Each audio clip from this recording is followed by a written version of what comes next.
Welcome back to Minus 16. And if you're watching the video version of the podcast, you'll know we've got another guest back with Alex and myself. And this time it's Dave Eden from iCave Dave, the channel over on YouTube. Dave, how are you keeping? I'm really good, mate. Thank you very much for having me. Oh, Awesome. Well, we've been building up to this. You kind of like on Twitter last time, and it's hilarious. On Sunday morning, I woke up to all these messages on Twitter and I said to Alex, do you think we can get him on? And Alex was like, probably. Yeah, he'll do anything. So I'm like always the gooseberry here because, again, you two guys know one another, right? I'm always the one that's sort of like the third wheel. No, But you two no. guys know one another from previous, don't you? We've chatted on Twitter, I think. We haven't. I don't think we've actually chatted in person or No, an actual video chat. No, I've joined your podcast before with Saran, which is where the conversation started, really. And yeah, no, I've obviously watched quite a few of your videos during Apple season. So I said to David, it's like, that's, you know, if you want to make videos about Apple at that time, there's only a couple of sources I go to, and you're one of them. Wow, that is high praise indeed. So if we just jump straight in then, content level, you're making like 2 or 3 videos a week, it looks to me. Yeah, I am at the minute. I started off the same way as Saran, and about the same time, actually.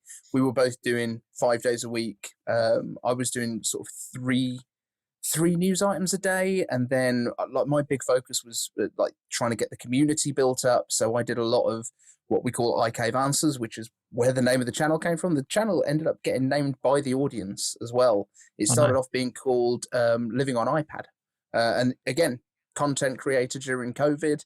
And to be fair, at the time as well, Macs were really dull at the beginning of COVID because it was the days of the very hot Intel Macs. So I was like, right, how much can I do with a base iPad? You know, how much of my life can I live there?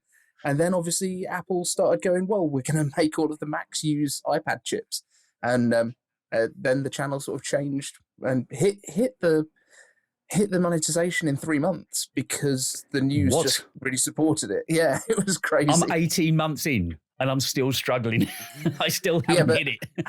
But Apple didn't launch Apple Silicon during your first very true, little very chunk. true. That helped a lot. Do you reckon, I mean, both of you started during the COVID times, didn't you?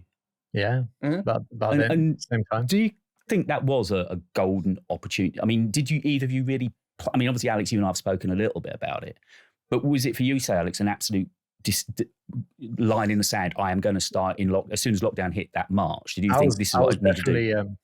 I was definitely late, actually. I didn't publish a video until July that year. I definitely missed out on the first few months of COVID where, you know, everyone was on YouTube. Basically, you know, what else people were doing, right? So, but yeah, no, and I missed, I think that year was a really good year for iPads as well. So I missed that gravy train at the beginning of 2020. But yeah, it was still good in the summer.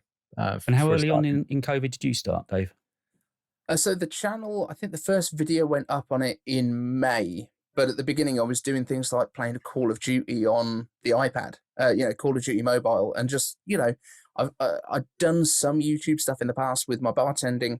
But then this was just the opportunity to just make some videos. And then it was basically as soon as WWDC happened and Apple talked about the Apple Silicon stuff that was coming, that's when I really went, right, this is what I need to do.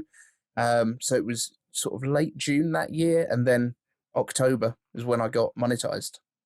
Nice. It's true what you just said, though. I mean, during COVID, I remember clearly how much content I was watching. And I don't know what it's like for you guys. I want to watch more YouTube at the moment, but because you're making it, you don't get enough hours in the day to also sit and watch it, do you? Do you find that's a problem? So for me, I think I always have YouTube running in the background. I watch far more YouTube than I do of Netflix or anything sort of like big production stuff. I find that the audience on the channel are asking me, oh, what do you think of this Apple TV series? Because I cover like everything Apple. And I'm like, oh yeah, I should probably have watched this by now. But yeah, I have it on in the mornings when I'm getting the kids ready for school, in the kitchen when I'm making the lunch boxes, all that sort of stuff. And I listen to podcasts a lot of the time. But yeah, in terms of actually watching tech stuff, I've really reduced the amount of stuff within my own niche that I watch. and Mm. I'm tending to watch more stuff like Danny Gonzalez and all the big kind of YouTube behemoths, I guess, because I Mm. think you learn a bit more about the storytelling from that. I And agree. Yeah. when I was with you, Alex, you made a really good point. I forget which review it was, but when I was last with you, something was coming out and you said, I'm making a point not to watch those videos so that your content doesn't get influenced or coloured by it, which I think is a really good shout. 100%. It's so tempting when even Marquez releases a video, right? As I know, it goes straight into my watch later, because I just I know if I watch it, I'll pick up on things that perhaps I wouldn't have picked up, and that's probably it's probably good, right? If you make content that is perfectly like immaculate, but I'd like to think that my audience would appreciate that there's a human behind the camera as well, right? So I unbox the thing, I use it, and then I report on my findings.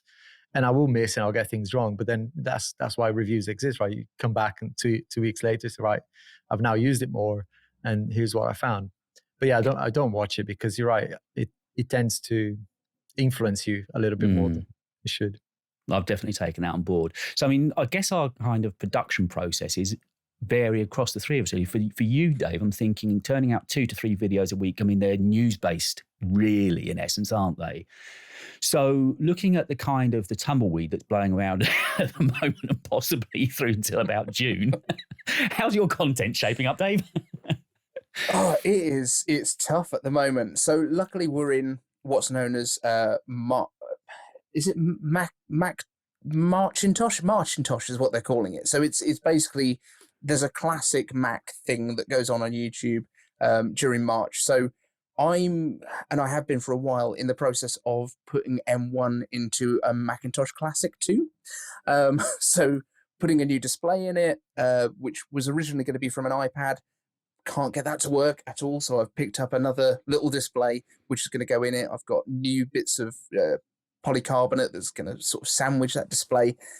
So that's one of the things that I'm going to be doing, M1 powered Mac Classic, which is good fun. This studio itself is being completely overhauled at the weekend. Like, I'm ripping out what's over here, which is currently shelves, and that's going to be a doorway, and the old doors go in, and then there's going to be the desk moves around. It's going to be absolute chaos in here. So try and get some content out of that, hopefully, as well. I was going to say, and then content there'll be a laundry at the other end. Yeah, absolutely. But this room is tiny. It's 5 feet from one side to the other, and it's basically the boiler room of the house. So it's great for audio, as you can imagine. Yeah, low, small, when the boiler compact. kicks in, yeah, there's a nice bit of the waste pipe goes through the room. So if anyone goes to the bathroom, then I re-record things. It's really good fun. So yeah, I mean, I've done what I can with this space, but we're completely changing it. So that's going to be one of the things. But I mean, yeah, I was trying to do 3 news items a day, plus the big thing that has kept my channel afloat is what we call iCave Answers, which is getting the audience to ask me questions and I answer them in a video. So, the video that came out today is just one iCave answer. So I'm sort of experimenting with, instead of tacking them onto the end of another video, making them all into their own videos to maybe get a bit more discoverability, because it's always difficult to kind of optimize a video that's got more than one topic. Well, let's talk recent videos then, shall we? We'll start, say, with you, Alex, shall we? The updates on Twitter, the timeline, the time of the day, the time of the morning, the editing and the editing and the edit. So me and you had a couple of messages last week and you said, man, I'm struggling with this video. I just can't get it made.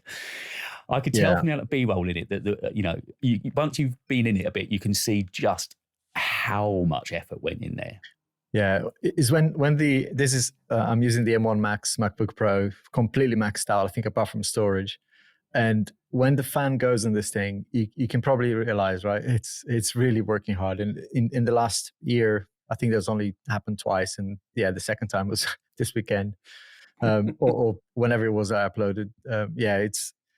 But I think I'm learning a lot with these videos, right? Because I think I know kind of what might work. I know also what will definitely tank. And this video, to be honest, I wasn't sure because, I think once you've done a couple of videos on something, you kind of start thinking, oh, hang on a minute, I've already milked this thing too much, right? But with this, I kind of had a feeling that I had to go a little bit above and beyond to be different, right? Because otherwise people just skip it because they've heard it before. So yeah, I don't know. I'm still learning, but I think it's important to find things that not many people are talking about. And to my, to kind of counterpoint what I said earlier about not watching other people's videos, for this video, I actually made a concerted effort to actually watch other reviews and pick up on things that they perhaps weren't talking about. So I made a big point about this in the video. But I think they've kind of mentioned something that is really, really important, which is taking, what are you getting in your, my comments. So if I run out of ideas ever, I'll just go to my comments, because there's so many people there asking, hey, can you do a video about this? Or how do you do this? And I like the new feature of YouTube Shorts, which allows you to respond to a comment with a short. I think that's brilliant. I've tried that a few times. Didn't blow up or anything, but I think it's quite a neat way of, maybe doing iCave answers in a short as well, that way. Because you've done some shorts I've seen, Dave, haven't you? Yeah, a handful. It's, again, nothing's really like massively taken off, and some of them have taken longer than making a regular long form video, where I've done the history of the iPhone in 60 seconds, and we've got the stats of what was new in each iPhone, and it's just like images moving through. Yeah, it just takes a while to do them. I have been trying to break down some of my longer form where I've done multiple topics into like a short version of it as well, just cut it up. But yeah, it's just the extra time that it takes, and I'm sure there is value to it, but how much? It's certainly not going to be monetary value in terms of the monetized shorts at this point. Oh, no point. That's just pointless. But in terms of reach and getting to some new audience, maybe.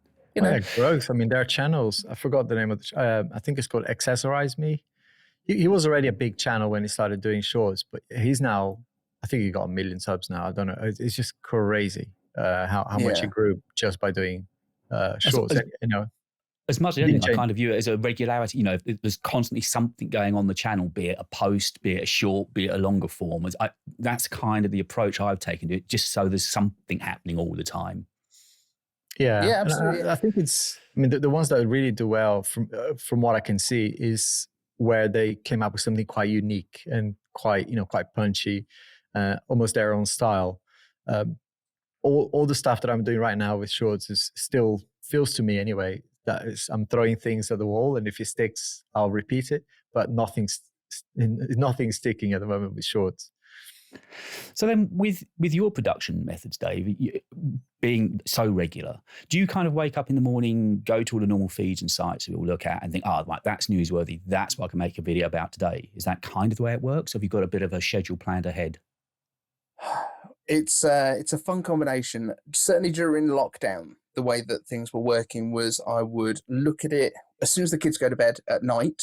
I would then hit up all the feeds, because obviously everything in the States is happening basically a bit later in the day for us. So I'd check through all those feeds, kind of write my script at that point. And I know you guys were talking about teleprompters and stuff last week with Saran.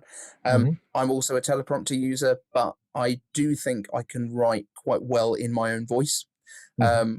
So the way that I speak it. So I've got one of the little teleprompters, which I've pulled off so that you can see it. And this thing is basically, neat. It just uses another iPhone as the teleprompter. And I know you guys were saying as well that you had one that kind of follows your voice. Mine's a lot more simple than that. It's just got a little Bluetooth remote, so I can scroll up and down it. And I basically use my work iPhone as my teleprompter, and my regular iPhone is behind it to film everything, because everything on the channel is shot on iPhone. As I say, we moved away from using a real camera. Yeah, you and I were talking just pre-show about that. So why? Why would you go away? Obviously, you got a real camera. You know how to use a real camera. Had a real camera. Sold it. Okay, sold it. So what were you? What was your camera? So I was using a Lumix G7, which does 4K video. It's a fine piece of kit, but I am incompetent, and mainly that's the big challenge for me. Is like the iPhone is so much easier. Like speed of production. Remembering that I'm doing news content, it doesn't need to look incredible. It needs to look undistracting, I guess, is the main thing. I found that the G4 autofocus on it was an absolute nightmare. Sorry, the G7. the autofocus on it was an absolute nightmare because it was always hunting. Even when you weren't moving, even when it was on manual focus, it would just change its focus randomly. So that was a nightmare for me. Although it had the sort of flip round screen and all that sort of stuff, that was fine. But as soon as the iPhone 12 Pro Max came out and it had the LiDAR autofocus built in, oh my goodness, like how quickly these things focus is unbelievable. And even now I'm actually using continuity camera. And I film most of my videos on continuity camera. So it films straight into my Mac. I don't even have to airdrop it anymore. Oh, the odd times I did it, I hadn't thought about that. I used to use continuity if I bought this off of Alex, but it goes straight into... Yeah, so using the continuity camera, I just open up QuickTime, record a new movie, and it flips over to the continuity camera, records it straight onto my hard drive, onto my SSD. It's great. So while we're talking cameras, and again, segue back to your video, Alex, it looks, are you genuinely switching over to the Samsung then? Is this going to happen? It's happening. Well, it's happened. So today I've taken some photos of my iPhone. This is my S23 Ultra. The iPhone 14 Pro Max is going on eBay this week. Seriously? It's as hard cut as that? Well, that's the gotcha, right? That's the thumbnail. I sold my iPhone.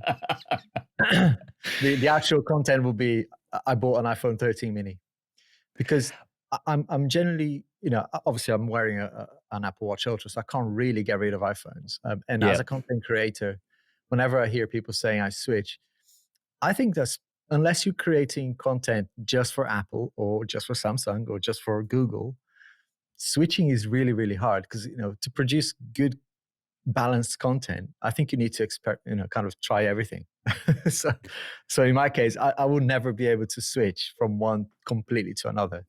I do enjoy having the Apple Watch. I don't want to change that. I don't want to. I've looked at the other Android watches. There's no way I'm going to go. I mean, I like the Samsung one, but I don't. I prefer the Apple Watch Ultra. That's not going to change. So, but I don't need right now. If I'm really honest with myself, I don't need a 14 Pro Max. It's a luxury item right now that I simply don't. I mean, it got me out of jail for 4K videos before.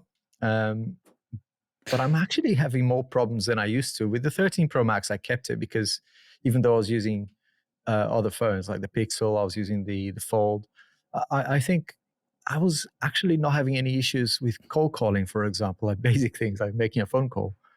Whereas with the iPhone 14 Pro Max, and I don't know if it's my unit, but I've had nothing but issues. I mean, honestly, every time I call my wife, it's probably a good thing. But I can't hear you, or call me again, or whatever. It's just a nightmare. It's just strange. Whenever I call you, it's fine. Just your wife. Odd. Yeah, exactly. Go figure.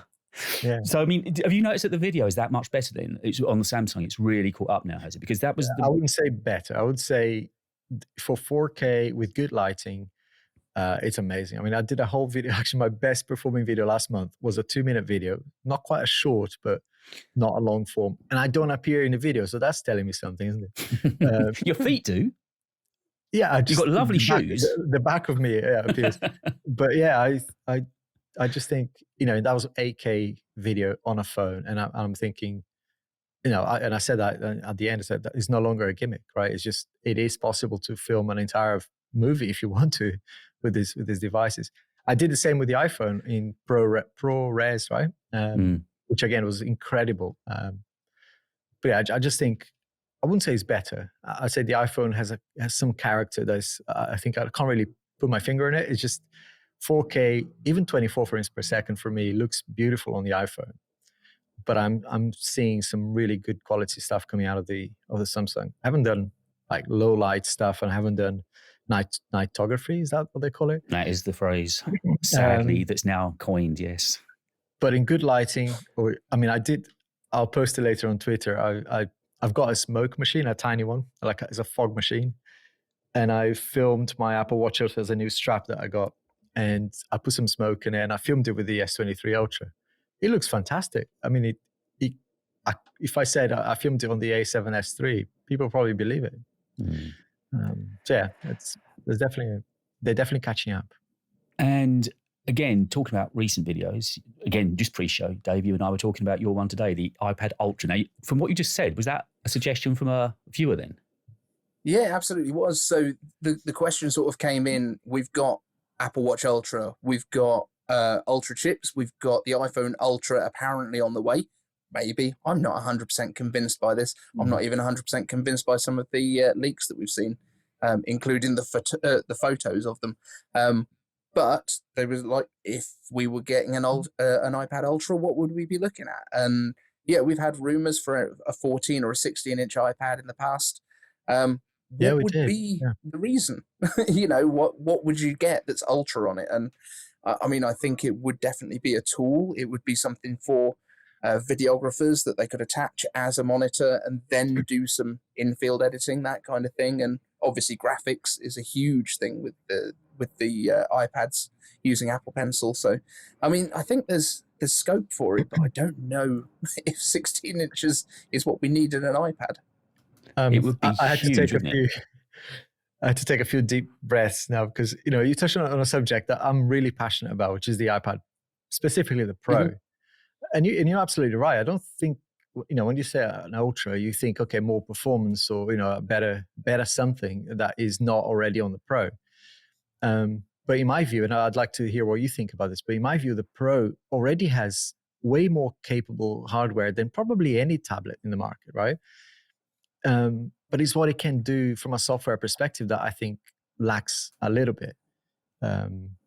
But maybe for majority of people who actually use the iPad Pro, this is not an issue. But for me, I like to see it just being able to do more. You're both iPad Pro almost owners, like aren't you? close to being able to be a laptop, but not quite a laptop. I don't know. So you've got a Pro, Dave? No, I haven't. I've got the A14 powered iPad Air. That's as far as I've gone because I don't need any more. And it's very much what you're saying is like everything that Apple does, and I think this is possibly an issue that Apple's going to have going forward, is if you want iPad software, it's got to be able to run on all the current iPad devices. In fact, not even just all the current iPads, all of the iPads that can currently run iOS 16. So if they were to put out a version of Final Cut Pro, it's basically got to go back to the 8th generation, 7th generation iPad base model, because it's still running the current software. They're not going to be able to put something that taxing on it, or at least they'll have to limit the number of tracks that you can have, something along those lines.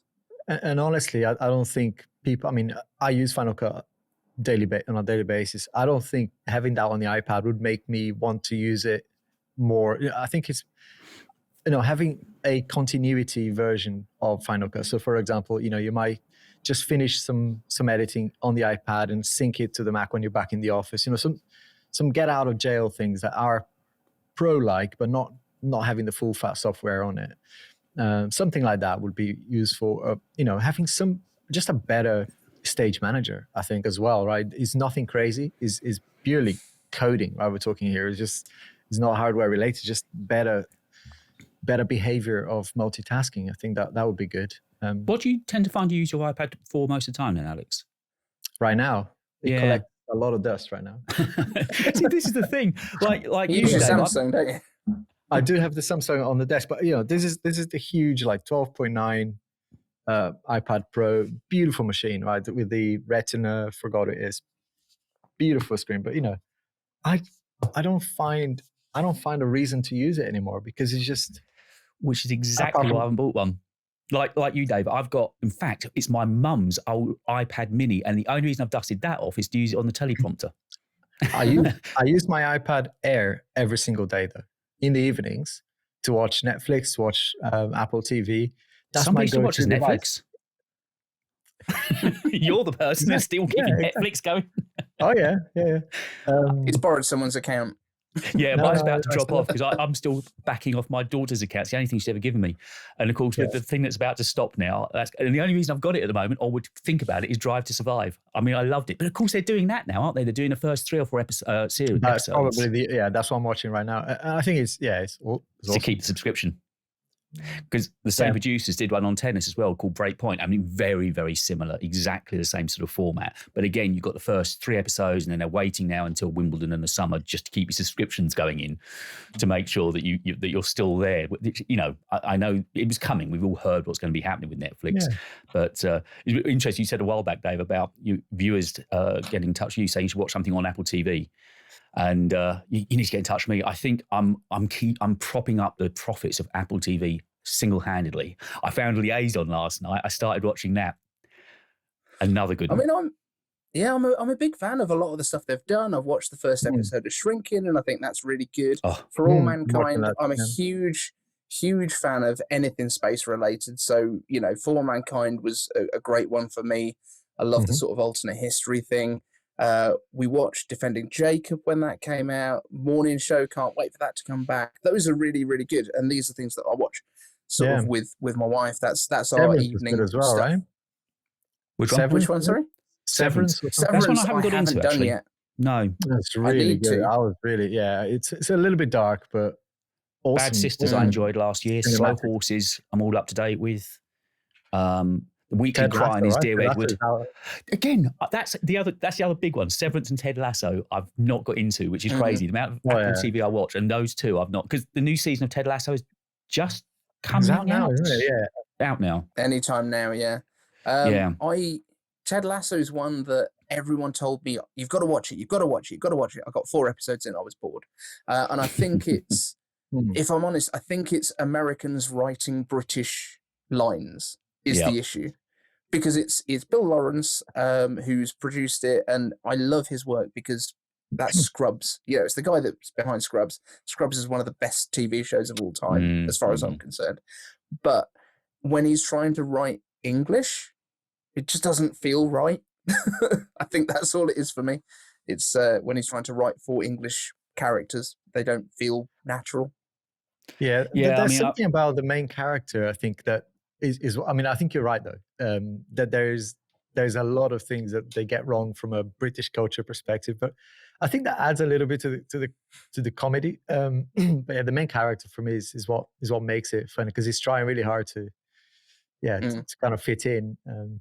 Anyway, I like it. Yeah, I didn't actually think we were going to necessarily talk about Apple TV, but it's one of my absolute pet loves of the moment. I'm watching more of that than anything else, as I say. And of course, I'm watching everything through it as well. So I'm on a beta test with Sky here in the UK, our satellite provider. So I'm actually watching Sky through Apple TV, YouTube through Apple TV, everything. BBC when I watch it through the iPlayer. So I haven't turned my Sky box on for I don't know how long now. Everything I'm watching is through that. I want to catch up through it. So I wanted to talk blood glucose testing, not because I'm a trained doctor or anything of the sort, but I know your son is actually a diabetic, right, Dave? Yeah, that's right. So he's type 1 diabetic, which basically means his body doesn't produce insulin properly. And obviously it became interesting because obviously Apple's working on this at the moment. Mark Gurman had a big thing about the experimental design group at the weekend. And yeah, it looks like they're trying to do the non-invasive version. Now, your son's already kind of teched up with it, because just before you joined us, Alex, we were having a chat, and I believe Dave's son was already wearing a kind of a converted phone to monitor his glucose, right? Yeah, so basically, you might have seen the adverts for things like Zoe on Instagram. It comes up quite a bit, but it's basically the quantified self stuff. But that's all derived from these Abbott Libra scanners. Goes onto your arm, and you have to sort of insert it. There is a needle involved, and the scanner basically lasts for about 2 weeks and uses NFC. So you tap your iPhone on it and it will tell you your current blood glucose, which direction it's moving, all that sort of stuff. And it's accurate enough that you can then do your dosing with it.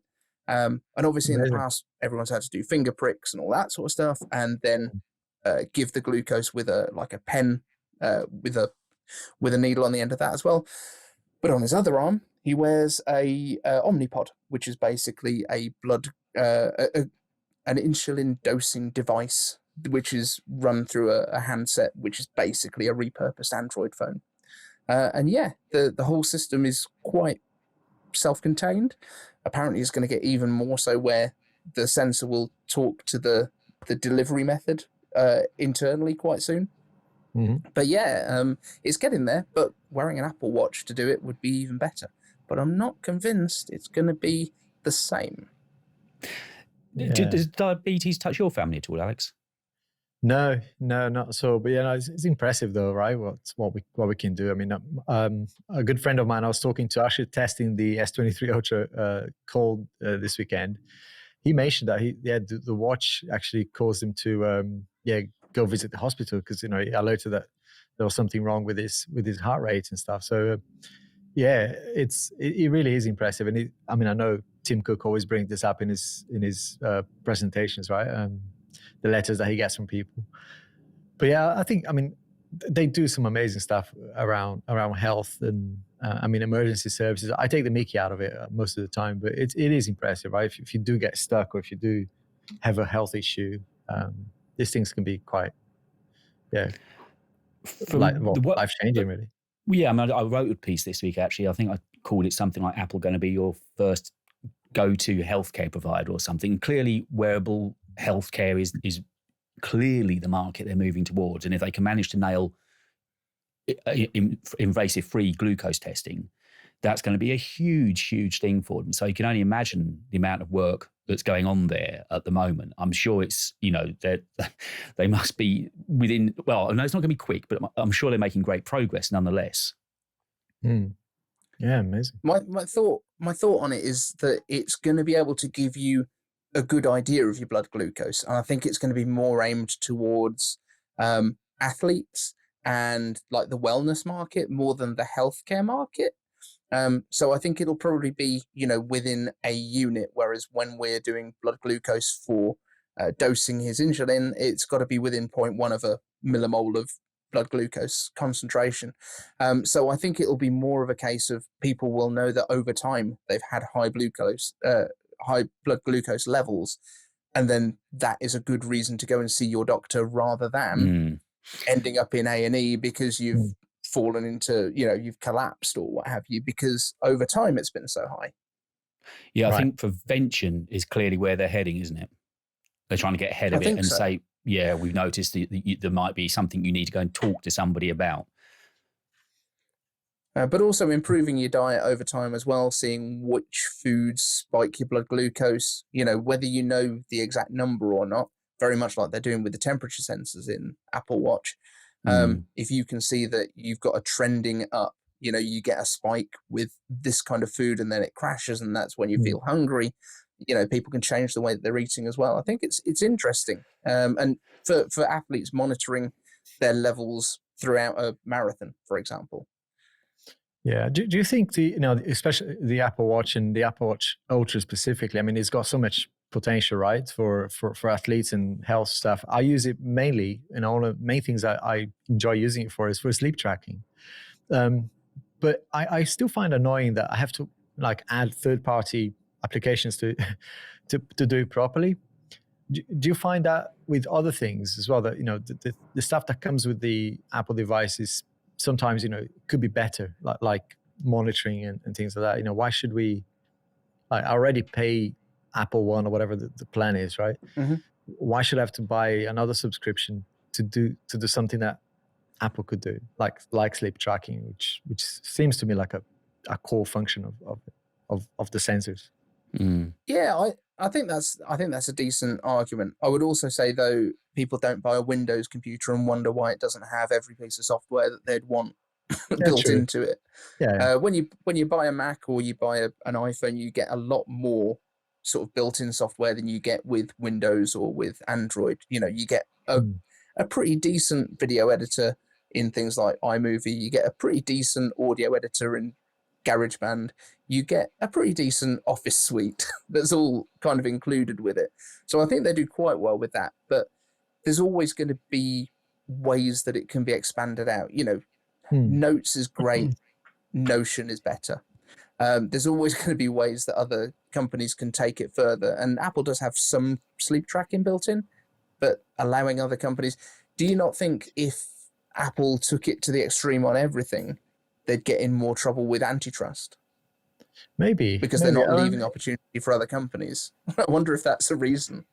Yeah, because I did actually make that comment in one of my videos about the watch, which was, it would be a click of a finger, right, for Apple to buy a company like, I think it's called, I don't even know what it's called. The company, I think it's just called Pillow, is it? Well, that's another Sleep I know Cycle is the one I use. Pillow's one.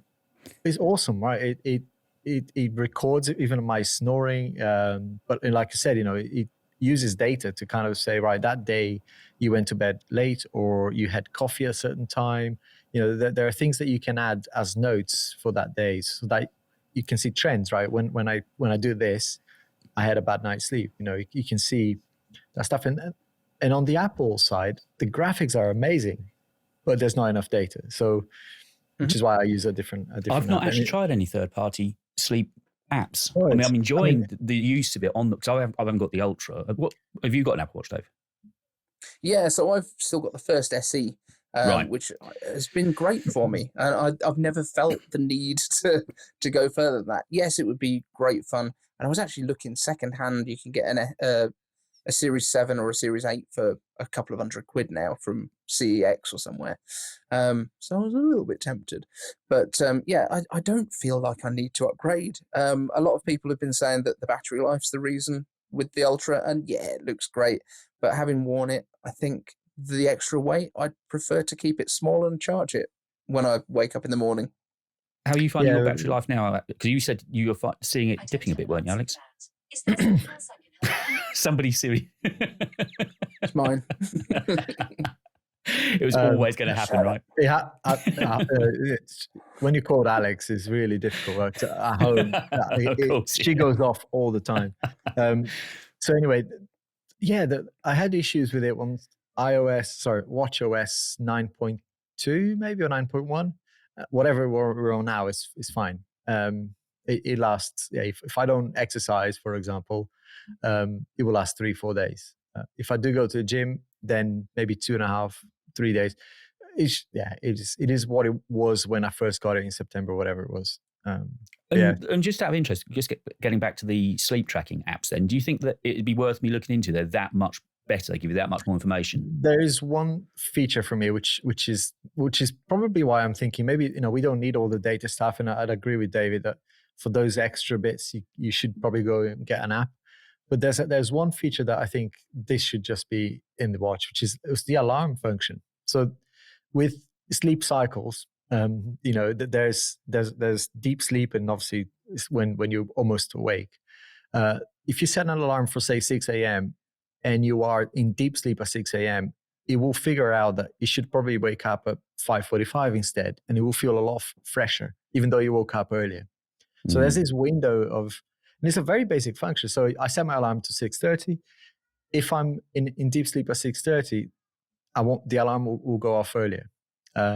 It's a simple thing, but I think that could be in the watch. I shouldn't need an app for it. Well, certainly on the Ultra, the amount that they're asking for that, I mean, you would imagine that everything and the kitchen sink should be included in that, wouldn't you? At the kind of price point. Yeah, but that alone for me is a good reason to have this app, because it is, when I wake up, it's, I feel a lot, I don't feel tired straight away. It's like, even though sometimes I wake up earlier than my alarm, which is, sounds counterintuitive, but yeah, it's incredible how, just waking up at the right cycle makes a big difference.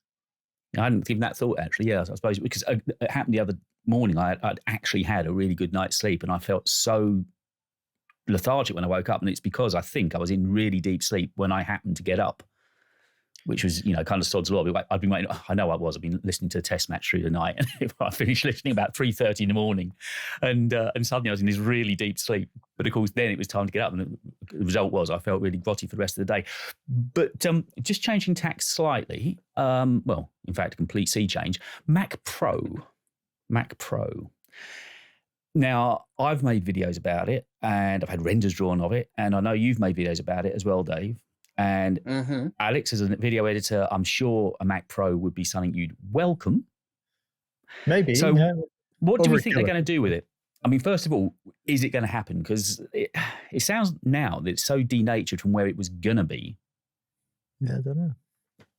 I'm not sure it is as far away from what everyone thought it was going to be as people think.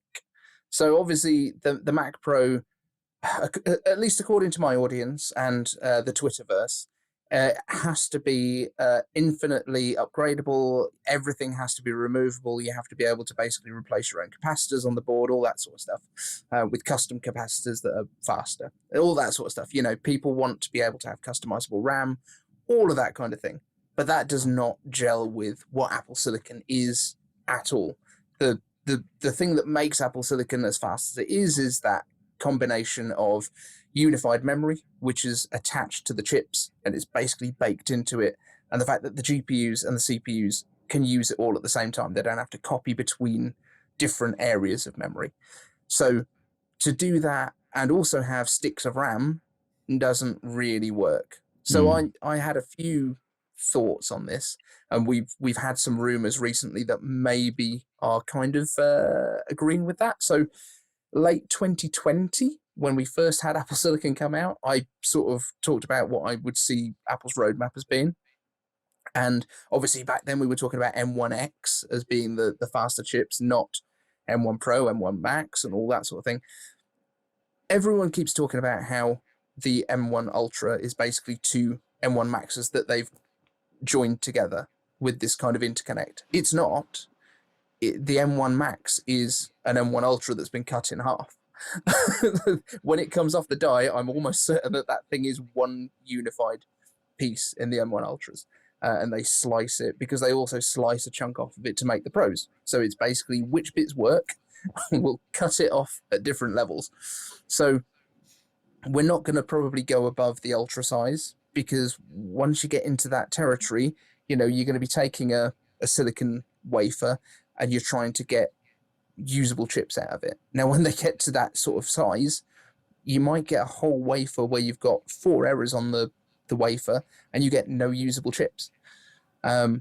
So I think we're probably going to see multiple M1 Ultras or M2 Ultras or M whatever number Ultras. And I think they're going to be upgradable after the fact. I don't think you're going to have to buy all of your chips at the same time. Do you think there'll be like a user not by having to go back to the retail shops and buy some sort of Apple approved upgradable kit? Is that the way you're thinking? I don't think you'll even have to go back to the Apple store. So the MPX modules that Apple makes for the Mac Pro as it is, which is the GPU cards and that sort of stuff at the moment, they use what they called Infinity Fabric to move between the cards so that you could basically link multiple cards together. I've got a feeling that they're going to do something very, very similar with SoC cards. So basically you could buy a Mac Pro with one or more M2 Ultras built into it, and then you can literally go to the Apple store and get another card, but you can only get them from Apple. Obviously it will be their own chips, and you'll basically be able to just stack these system on a chips inside the case. And in effect, it'll work more like distributed computing. So if you were doing supercomputing across a network where you've got multiple processors, multiple GPUs, you'll have basically one master card that's running the whole show and sending tasks off to the others. So I don't think it will work and appear as one system. I think it will basically work. I think, Alex, you might have mentioned that you were using Compressor to do some of your work with the 8K footage. I think it was Compressor that you probably were talking about, that £50 extra. Yeah. Well, Compressor I didn't buy it. can basically use the network. Yeah. Yeah. But yeah, Compressor can basically send your render jobs off across the network to other systems that are on your network, so that they're running well out of the way and you can basically do all of your work, carry on working on your main system. And I think that's basically what they'll do. I think there's it's fascinating to hear all the stuff, because most of the stuff you're talking about probably completely goes over my head, but in a way, kind of, I see where you're going with it, because it's kind of putting, I haven't spent a lot of time thinking about this, but when I do realize how much power is already available at a personal computing level, right, within the Apple Silicon, outside of like farms of rendering servers and boutique media agencies using AI to do stuff and 3D designing, it's hard to see that machine, right, being needed today, because what you can do already with like the M2 Ultras and whatnot it's just it's mind blowing already. I mean, even the M2 Mac Mini that came out recently, it was like, geez, that's a powerful little beast, right? Because of that. For 600 quid. That's what I got. It's just it's incredible. I'm actually doing a video on it next because it's easier content. But I'm so impressed with it because I just went for the base model and it's doing everything I needed to do without a sweat. So how does it stack up against your totaled out M1 Max MacBook Pro? Are you finding it any slower, claggy, or not? Of course, yeah, there'll definitely be. If I start layering, I think in my video, I did try to put multiple layers of 4K, just 4K 24 video. Yeah, it wasn't. I used 10-bit, so it's not heavy files from the camera. It doesn't do well. It does start to. I mean, especially the base model. Maybe the M2 Pro will be okay. But yeah, I mean, my M2 MacBook Air with a little bit more RAM was performing better, but nothing beats. I mean, this thing's got, I think, 64 gig of memory, so it's going to be it's going to take something to match up to it. Because that Mac Studio, I've never used one, not in earnest. Apple kind of almost shot themselves in the foot there that it was so good. But I've got this theory that they don't do anything by mistake. And even though that came out a year and a half ago, they kind of knew their roadmap. They knew the direction they were going to go with the Mac Pro, I'm sure, even back then. And when they brought out that Mac Studio, they knew how it's going to fit together. Maybe it was just a case of buying them more time until they brought the Mac Pro out. Yeah, that's basically what the iMac Pro was at the time as well when that came out. That was because their Mac Pro wasn't ready. They needed something for pros, which is why you could get Xeon chips in that. But yeah, the Mac Studio is sort of the spiritual successor to the G4 Cube, I guess. It's closer in size to that. It's supposed to be basically a Mac Pro alternative. But yeah, I think the big difference is going to be as well getting the I/O that you can put into it for audio engineers, being able to have XLR inputs and all of that sort of stuff. And I think you will get expandable storage in it, but if you want the expandable memory, that's going to come with the extra SoC cards, I think. I do miss those days, right? I think I had for work, I was so #blessed, right? My boss said, right, what machine do you want for your work? And I was just in IT. I don't need a Windows laptop would have done it, like a Dell machine would have done it. But I said, I'd like to try the new G5. And oh my gosh, that thing was just amazing. And he gave me the display as well, one of the first cinema displays that came out. Mm-hmm. It was awesome. I've got those in the attic. It was one of those, it's rare moments when you actually look forward to go to work just to use the gear because, it was really, really amazing hardware. I suppose one who's got a Pro Display XDR kicking about of you. I need a bit of B-roll of one. And at the moment, I'm going to have to drive to the local store tomorrow and try and get around the guys looking at me while I take a quick video of a Pro Display XDR. If you've got one, a bit of B-roll would be really handy, chaps. Just saying. I don't know. Sorry, no. I use a TV as my main display on my desk. And again, I'm also using the MacBook Air M2. That's my main machine. Yeah. I mean, they are just... Amazing. I went from an Intel iMac to the MacBook Pro that I'm on now, the M1 Max. And of course, it was day and night. But like it was last year, I got the M1 MacBook Air. And I've done a little bit of work. And I wouldn't choose to do it. Like all of us, I kind of proved that it could be done. But they're just such capable machines now, aren't they? They really are. It's hard to buy a bad Mac. Well, you can't buy. And at 600 quid, you say, for that Mac Mini, if you've got peripherals, they're not even expensive. I mean, you're buying into ridiculously powerful computing for not that much money. Yeah. You say you can't buy a bad Mac. You say you can't buy a bad Mac, but there is still an Intel Mac Pro.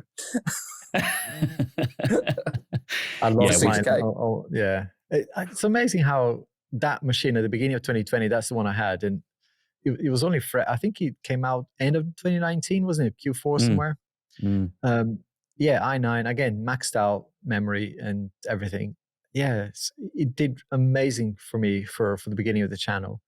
As soon as the M1 came out, and this is a conspiracy theory more than anything, but that thing slowed down. The fans wouldn't stop going, and it's just, and I think I did a video on it actually, downgrading to whatever the OS was, fixed it. Going back to the original OS. Oh, really?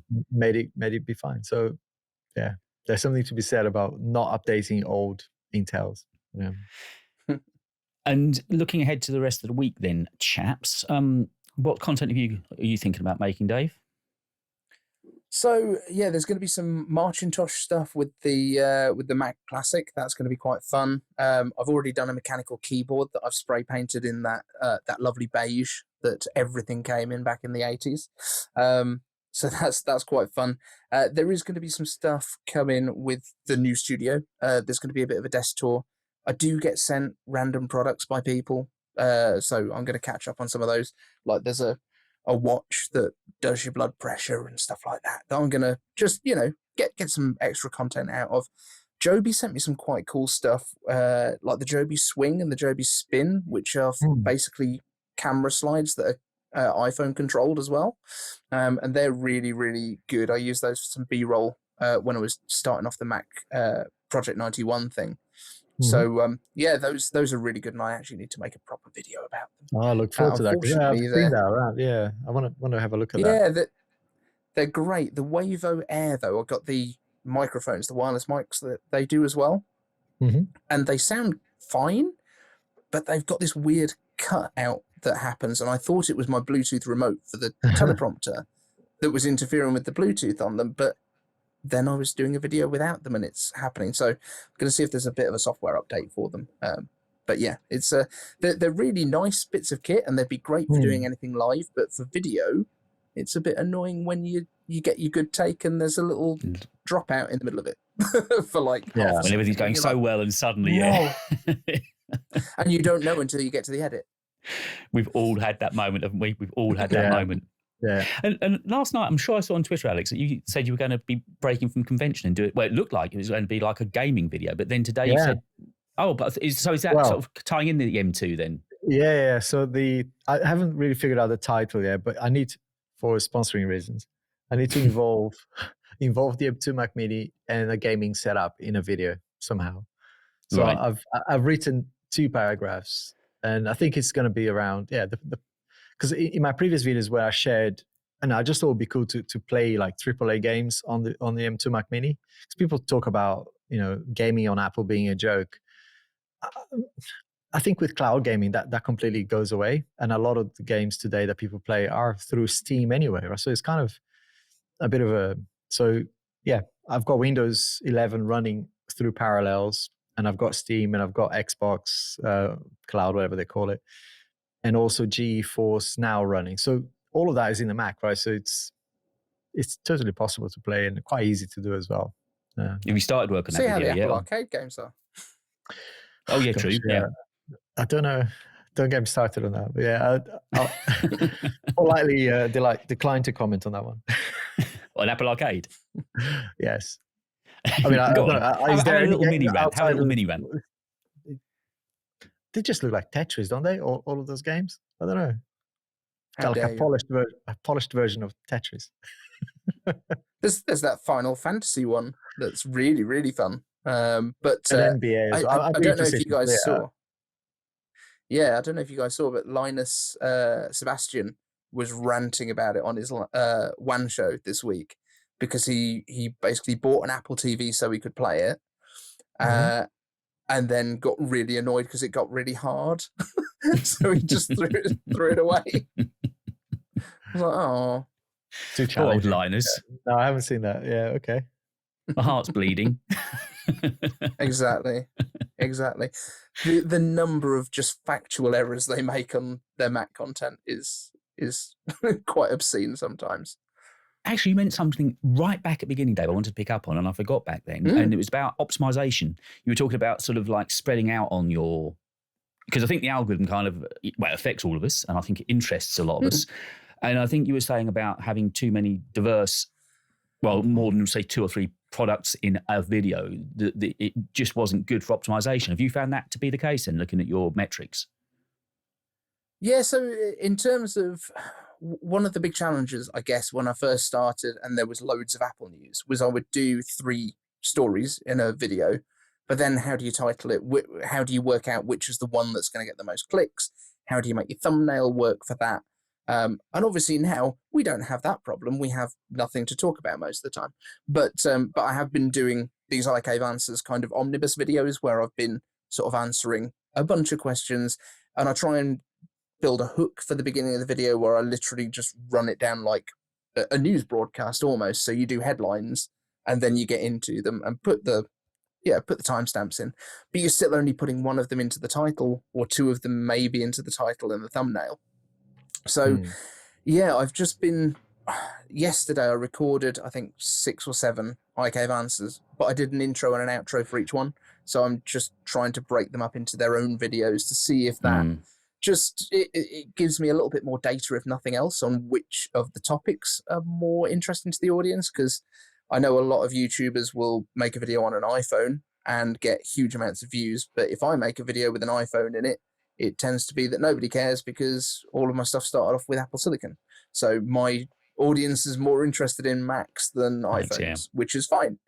But you know, the fact that my whole channel is built on Apple and it uses basically only Apple stuff. You know, it's filmed on the iPhone. It's edited on the Mac. It tended to be airdropped, and now it's continuity camera. I think it's kind of interesting, but yeah, it's really difficult to work out which bits people are the most interested in. It's fascinating, at the same time quite frustrating as a creator, right? Because I'm with you, right? Sometimes, you know, like this weekend, I guarantee my video will tank because no one in my community probably will click on the thumbnail that says gaming on it. I've never done, I think I've done a couple of like PS5 video, I mean, and they tanked. I think there's, the reason why I'm putting the Mac Mini there is because those were popular. So hopefully they will come back for it, even though, you know, but I think in general, YouTube says in one hand, right, if you read through their creator community, they will say something like, it's good for you to experiment with different content to grow your audience, right? To kind of go into different areas, not completely off piste, but relatable, right? Like in your case, it's like, come on, Apple, iPhone, Macs, right? It should be similar audience, so not a stretch to push those videos out to those people. So it's just funny how you know, in one hand they say that, you know, experiment, but on the other hand they won't push your videos to unless your current audience clicks on the thumbnails. They use the CTR as a way of saying, okay, enough of your current viewers clicked on it, let's push it out to other people. I don't like that aspect of YouTube because it inhibits people from experimenting in a way. You're always chasing that dragon. And in your experience, guys, has the like button actually made a big difference? If people, from me, then a YouTube point of view, if viewers take the time to actually hit a like, have you noticed that has helped the distribution to a greater audience? I'll let Dave go first. I have experimented with it as well. I'd say for me, not massively. The one thing that I think has helped with my channel, especially early on, is I did, and I still do, reply to every single comment. There's not been a single comment on any of my videos that hasn't been replied to, as long as YouTube's actually showed it to me. And obviously I've been at the beginning certainly trying to build conversations.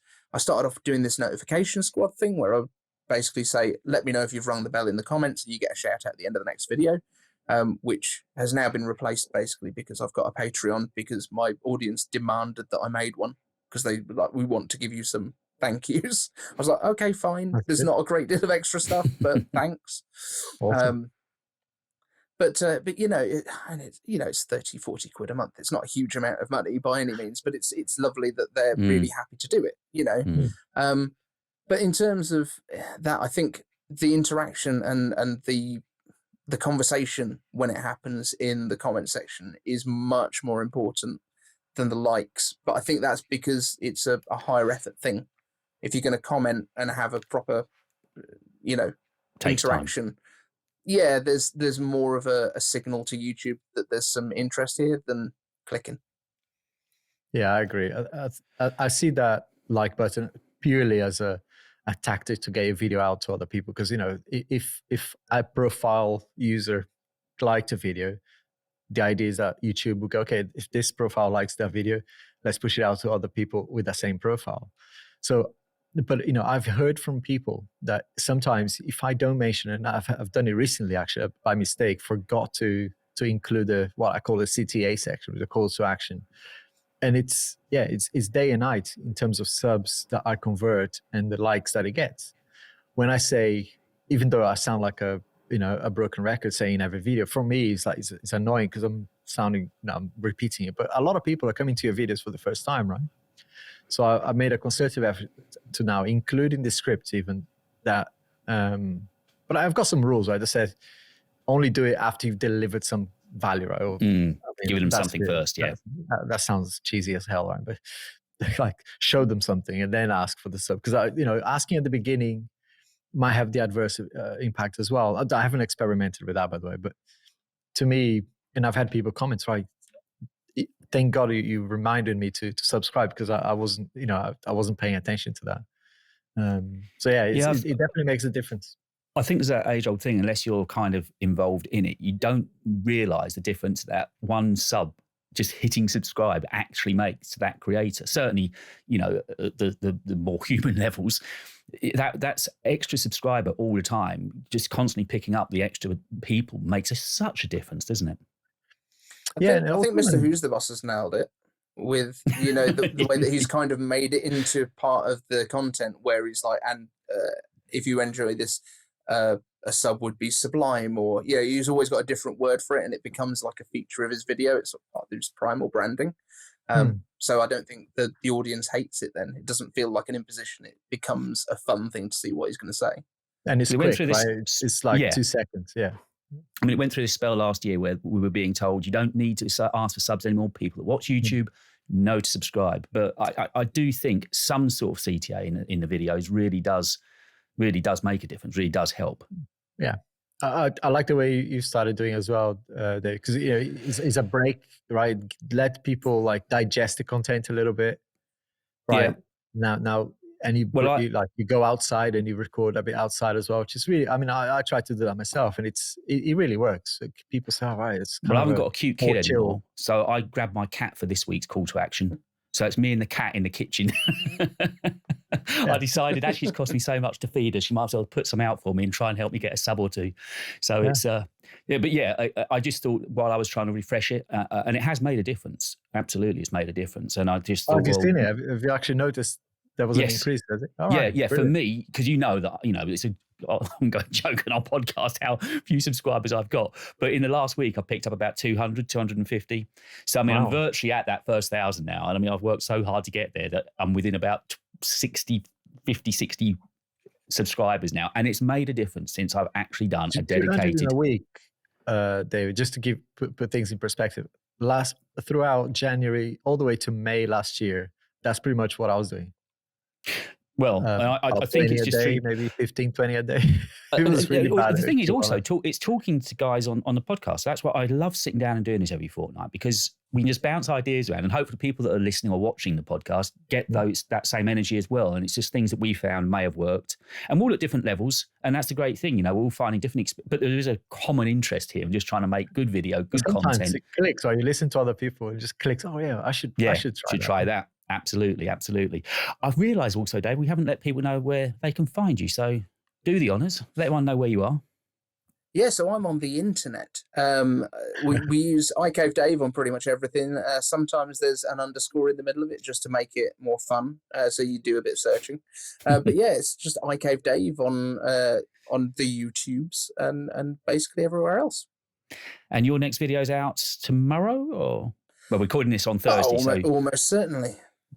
Good boy. And Alex, your M2 gaming video with no arcade in it is out whenever is ready. That's